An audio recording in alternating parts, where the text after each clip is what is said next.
I wasn't supposed to hear it, but I did. Here's to stupid relatives with money. My mother's voice cut through the laughter like glass shattering. The table roared with approval, glasses clinking. And I sat there, her child, smiling politely while the word stupid burned into me like a brand. That was the night I stopped being family and started being a storm. It hadn't always been this way. I used to worship her. My mother, the sharp tongue, the perfect hostess, the woman who built an empire out of manipulation and wine-soaked smiles. I thought if I worked hard, if I achieved enough, she'd see me. Instead, she saw my wallet. I bought the house, I paid for the vacations, I covered the emergencies. She always called it generosity. But behind my back, I was the fool. That toast wasn't a slip, it was the truth they'd always believed. The signs had been there. My sister suddenly flashing new jewelry, my brother's business ventures magically funded, my parents' endless renovations. Money leaking from me into their hands like water through a sieve. And when I wasn't in the room, the jokes flowed freely. She doesn't even ask questions, she just signs the checks. But that night, hearing them say it out loud, to my face, and watching them laugh, that was my clarity. I didn't argue, I didn't shout, I planned.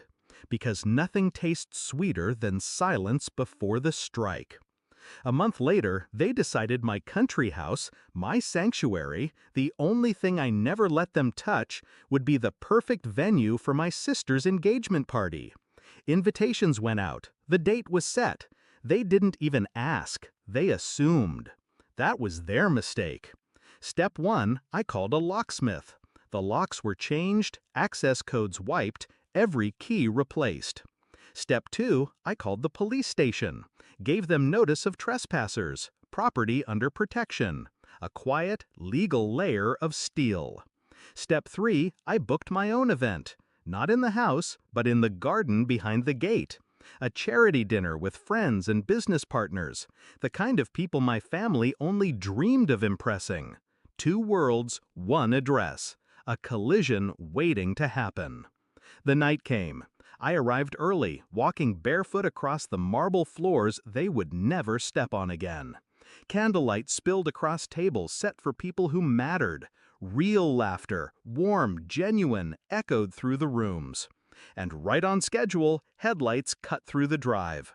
Cars full of relatives in glitter and arrogance, pulling up to the gates like conquerors returning home. Except, the gates didn't open. I watched from the balcony as they gathered outside, confusion twisting into anger. Dresses dragging across gravel, heels sinking into mud. My mother at the front, face pinched. My sister clinging to her fiancé's arm, eyes scanning the windows for me like a beggar at a feast. The guard stepped forward, calm but firm. This is a private event. You're not on the list. Their voices rose in protest, my mother shouting my name, demanding entry. My father red with rage, my sister pleading about her special night. But every cry bounced off those locked gates like stones against steel.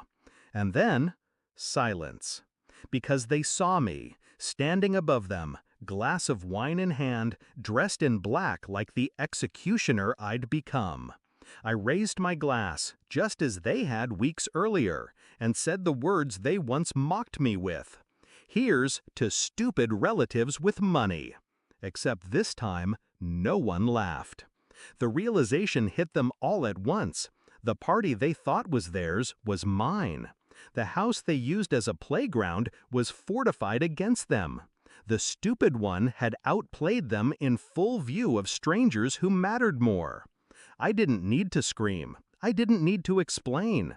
I just turned my back.